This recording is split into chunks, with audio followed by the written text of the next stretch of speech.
অতি সম্প্রতি দেখলাম জামায়াত আমির ডাক্তার শফিকুর রহমানকে নিয়ে নোংরা আচরণ শুরু করেছেন সামাজিক যোগাযোগ মাসানি অনেক সব ছি তাদের দিকে ছুড়ে দিতে চাই যারা এই কাজগুলো করছেন, সেই মেজারেবল ক্রিচাররা। তো এখন সর্বশেষ জাইমা রহমান, রাজনীতিতে কাদা ছোড়াছুড়ি থাকবে এটি অপ্রত্যাশিত নয়, আছে এবং থাকবে। কোন মাত্রায় সেটি হবে, সেখানে কোনো পরিমিতি বোধ থাকতে হবে কিনা, নাকি কোনো লিমিট থাকবে না, কোনো পরিমিতি বোধ থাকবে না, কাদা ছোড়াছুড়ি এমন জায়গায় চলে যাবে যে রাজনীতিবিদদের ব্যক্তি জীবন না, শুধু তাদের পরিবার, তাদের পরিবারের সদস্যদের নিয়ে টান দেবে, এবং বিশেষভাবে নারী সদস্যদের।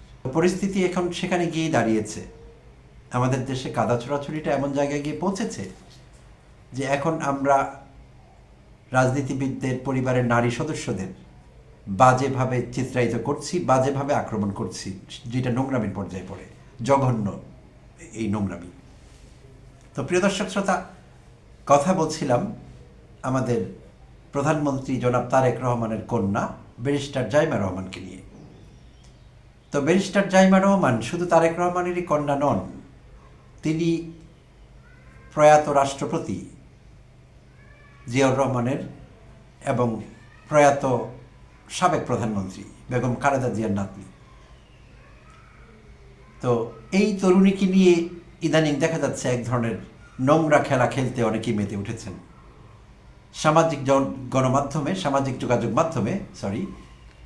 যোগাযোগ মাধ্যমে তার কিছু নোংরা ভিডিওস, ফটোগ্রাফস এইসব ছড়িয়ে দিচ্ছেন অনেকেই, এবং ছড়িয়ে দিয়ে এটি শেয়ার করা হচ্ছে যথেচ্ছা, ছড়িয়ে দেওয়া হয়েছে, ইতিমধ্যে ভাইরাল হয়ে গেছে বিষয়গুলো, এবং তারা চেষ্টা করছেন এটিকে সত্যি এই সব কিছু এরকম একটি রূপ দেওয়ার, যেগুলি একেবারেই সত্যি, গোয়ে বলছিও কায়দা নেওয়া হয়েছে প্রচারে।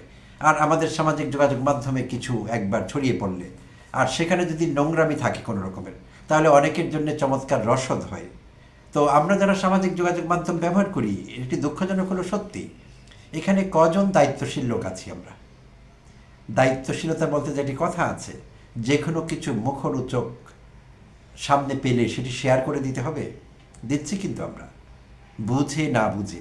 দুঃখজনক, প্রযুক্তির কল্যাণে, প্রযুক্তির সহজলভ্যতার কারণে সবার হাতে পৌঁছে গিয়েছে সামাজিক যোগাযোগ মাধ্যমের বিভিন্ন প্ল্যাটফর্ম, এবং সবাই সেগুলো ব্যবহার করছি আমরা, তাতে কোনো দোষের কিছু নেই। কিন্তু দায়িত্বশীলতা, আক্কেল, বুদ্ধি, সেগুলো কোথায়? সেগুলো কোন দিনের জন্য রেখে দিয়েছি? কি করছি আমরা? যে কোনো কিছুকে সেকেন্ডে ভাইরাল করে দিচ্ছি, কেন? দরকারটি কি? এতে কি আনন্দ? একটা নোংরা জিনিস, একটা বাজে জিনিস, একটা মিথ্যে কথা, একটা মুখরোচক কথা ছড়িয়ে দিচ্ছি, তাতে করে নিজেদের ভাবমূর্তিও ক্ষুণ্ণ করছি। আমি কোন কোন বিষয় শেয়ার করি সেইটি কিন্তু আমার নিজস্ব একটি ভাবমূর্তি তৈরি করে সামাজিক যোগাযোগ ব্যবহারকারীদের মধ্যে, যোগাযোগ মাধ্যম ব্যবহারকারীদের মধ্যে এই বিষয়টির মধ্যে কখনো আমরা মাথায় আনিনি। আমি কোন কোন জিনিস দেখি, কোন কোন জিনিস শেয়ার করি, কোন কোন জিনিস কাউকে দেখতে উৎসাহিত করি, এই বিষয়গুলো আমার সম্পর্কে লোককে একটা ধারণা দেয়। আমার পার্সোনা, আমার পার্সোনালিটি, আমার ব্যক্তিত্ব, এই বিষয়গুলো কিন্তু সেটি ইন্ডিকেট করে এবং ইন্ডিকেটার। তো যা পেলাম সামনে সেটি শেয়ার করে দিলাম। অনেকের সঙ্গে কথা হয়, তারা শিক্ষিত মানুষই, আমি বলবো না তারা অশিক্ষিত। যখন বলি যে তুমি আমাকে এটি পাঠিয়েছো, যাচাই করবে না পাঠাবার আগে, এটি কিছু হলো, এটি কি সত্যি? এটি গুজব এক সপ্তাহ আগে থেকে সবাই জানে, তো তুমি আমাকে আজই এটি শেয়ার করলে কেন? এই গুজব তোমার শেয়ার না করলে হয় না? কেন দরকার করার?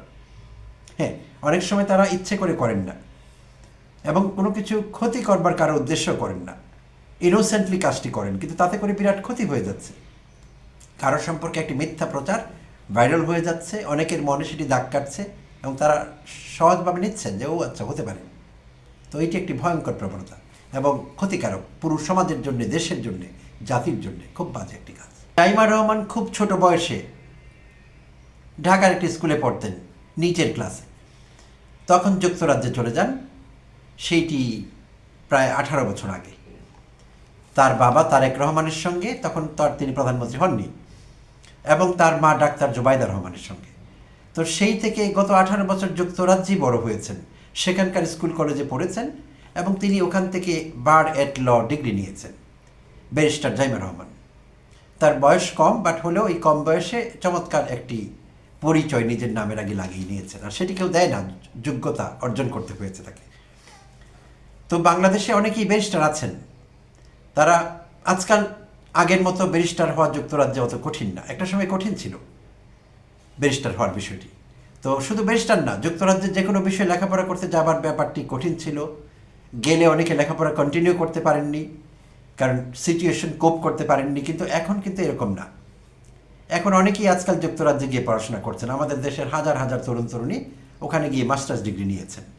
সো 2023-এ যুক্তরাজ্যে থাকবার অভিজ্ঞতা হয়েছে 3 মাস। তো তখন দেখলাম অনেক তরুণ তরুণীর সঙ্গে কথা হয়েছিল যারা যুক্তরাজ্য থেকে ডিগ্রি নিয়েছেন, উচ্চ ডিগ্রি মাস্টার্স করেছেন ওখানকার বিভিন্ন বিশ্ববিদ্যালয় থেকে। তো করার পরও অনেককে দেখলাম তারা অড জব করছেন বছর পর বছর।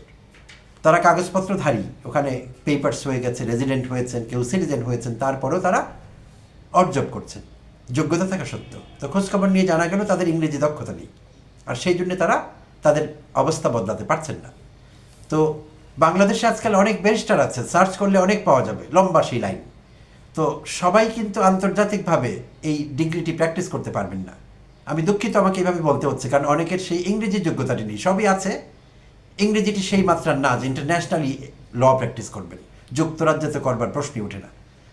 বাট জাইমা রহমান ছোটবেলা থেকেই সেখানকার স্কুল কলেজে পড়বার কারণে তার সব রকমের যোগ্যতাই আছে। প্রকৃত অর্থে তিনি একজন ব্যারিস্টার, এবং পৃথিবীর যে কোনো দেশে তিনি নিজেকে প্রতিষ্ঠিত করতে পারবেন, করবার যোগ্যতা রাখেন। এখনও তিনি যুক্তরাজ্য থেকে যেতে পারতেন। বাবা তারেক রহমান এখানে এসছেন, নানা রকম অনিশ্চয়তা ছিল, দরকার ছিল না আসবার তার। ওখানে তার কেরিয়ার আছে, সব কিছু আছে। বাট সব কিছুকে পেছনে ফেলে দিয়ে বাংলাদেশের এই অনিশ্চিত রাজনীতির মধ্যে তিনি চলে আসলেন, কিংবা তার পরিবার ডিসাইড করলো তাকে আনবার জন্যে, কারণ এটি দেশের প্রতি এক ধরনের কমিটমেন্ট। আমি বলবো জাইমা রহমানের একটি ব্যক্তি স্বাতন্ত্র্য তৈরি হয়েছে যুক্তরাজ্যে বড় হওয়ার কারণে। জাইমা রহমানও কিন্তু বলতে পারতেন আমি বাংলাদেশের এসব রাজনীতিতে যেতে চাই না, আমি এসব কিছুই বুঝি না, প্রধানমন্ত্রী, বিরোধী দলীয় নেত্রী, আমি এগুলো জানি না, আমি এখানেই আছি, আমি এখানেই থাকবো। কিন্তু তিনি তেমনটি মনে করেননি, পরিবারের সঙ্গে এগ্রি করেছেন, চলে এসেছেন দেশে।